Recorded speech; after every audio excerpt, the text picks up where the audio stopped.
Assalamualaikum warahmatullahi wabarakatuh. Selamat pagi para mahasiswa. Salam sejahtera untuk kita semua. Pada hari ini kita akan mempelajari tentang diksi atau pilihan kata. Ini ada tim dosen bahasa Indonesia. Jadi saya sendiri, Vivi, dan di kelas lain ada Bu Desi dan ada Pak Ahmad.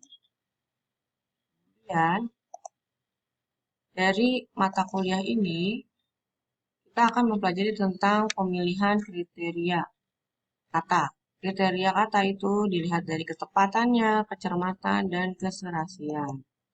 Ketepatan itu maksudnya berarti kalian harus memahami kata bermakna denotatif dan konotatif.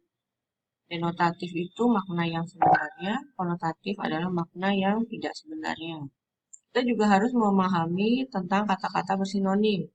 Sinonim itu artinya persamaan makna, bukan kata yang sama, tapi makna yang sama.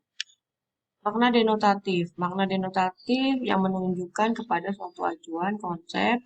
Berarti di sini bisa dilihat di kamus atau dalam bahasa Indonesia itu memiliki KBBI, Kamus Besar Bahasa Indonesia. Contoh, amplop. Amplop itu adalah sampul surat. Kursi adalah tempat duduk yang berkaki. Beda dengan misalnya meja hijau. Kalau di makna denotatif, meja yang berwarna hijau. Beda dengan meja hijau di makna konotatif. Itu artinya adalah pengadilan. Makna konotatif biasanya digunakan untuk memperlihatkan nilai-nilai rasa dan emosional. Dan digunakan untuk penulisan karya sastra seperti puisi, novel, cerpen, drama, yang sifatnya memberikan nilai-nilai rasa yang indah. Contohnya, pagiku hilang sudah melayang. Nggak mungkin kan kalau pagi itu hilang melayang. Di sini maksudnya berarti dia sudah ketinggalan dengan hal-hal yang dapat dimanfaatkan sebelumnya. Artinya dia memiliki waktu yang sia-sia. Ibarat merindukan bulan. Nah, tidak mungkin kan bulan dirindukan. Jadi ini adalah makna konotatif. Contoh di sini saya punya puisi. Puisi ini namanya puisi akrostik. Puisi akrostik adalah puisi yang ditulis menggunakan kata yang mengambil dari nama seseorang, benda, ataupun hal-hal yang dimiliki di sekitar kita yang kita gunakan menjadi bahan untuk menulis puisi akrostik. Cara penulisan puisi ini dibacanya menurun di awal kata, di awal kalimat. Misalnya di sini saya mencontohkan nama saya, Vivi. F yang pertama, F, Fata Morgana menyilaukan mata. Terus I, indahnya dunia bagai sandiwara. F, fantasi hidup hanya hayalan belaka. I, itulah hidup yang sebenarnya. Jadi di sini saya memaknai sebuah kehidupan itu seperti Fata Morgana. Jadi hidup itu ada yang sandiwara. Terkadang kita bisa melihat seseorang berubah-ubah. Terus kemudian fantasi hidup itu kebahagiaan, kesenangan, dan keindahan dunia itu hanyalah hayalan belaka. Nah, jadi makna hidup sebenarnya seperti itu. Nah, kalian bisa membuat puisi akrostik dengan nama-nama kalian, nama awalan, nama belakang, atau nama panggilan. Ya, nanti dijadikan tugas ya untuk menulis puisi akrostik, di mana kalian bisa membuat bahasa-bahasa puitis menggunakan nama kalian sendiri. Kemudian sinonim. Sinonim itu padanan kata atau persamaan makna. Jadi maknanya yang sama, bukan katanya yang sama. Contoh, besar sama dengan raya, agung, akbar. Kemudian evaluasi sama dengan menilai. Laba sama dengan untung. Selanjutnya kecermatan. Kecermatan di sini kemampuan memilih kata yang benar-benar diperlukan untuk mengungkapkan gagasan tertentu. Jadi penyebab ketidakcermatan pemilihan kata contohnya di sini penggunaan makna yang jamak. Nah, jadi diulang-ulang seharusnya misalnya di sini contohnya ketika musim hujan sejumlah desa-desa yang dilalui Sungai Citarum dilanda banjir.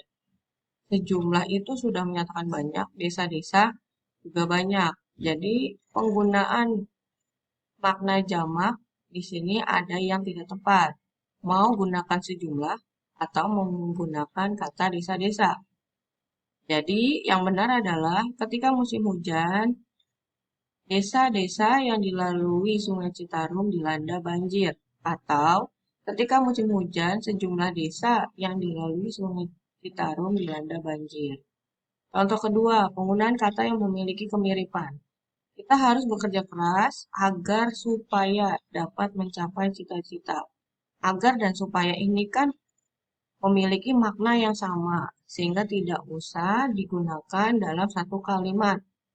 Nah, satu kalimat itu maksudnya jadi dalam penulisan itu diakhiri dengan tanda titik. Itu artinya satu kalimat. Seharusnya kita harus bekerja keras supaya dapat mencapai cita-cita. Kemudian contoh yang ketiga, penggunaan makna kesalingan secara berganda. Contoh, dia berjalan saling bergandengan tangan. Yang namanya bergandengan tangan itu kan pasti saling. Tidak mungkin bergandengan tangan itu terpisah. Jadi seharusnya kata saling tidak perlu digunakan lagi. Dia berjalan bergandengan tangan. Selanjutnya keserasian. Masalah yang sering terjadi pemakaian kata tidak tepat. Contoh, hasil daripada penjualan saham akan digunakan untuk memperluas bidang usaha. Hasil daripada.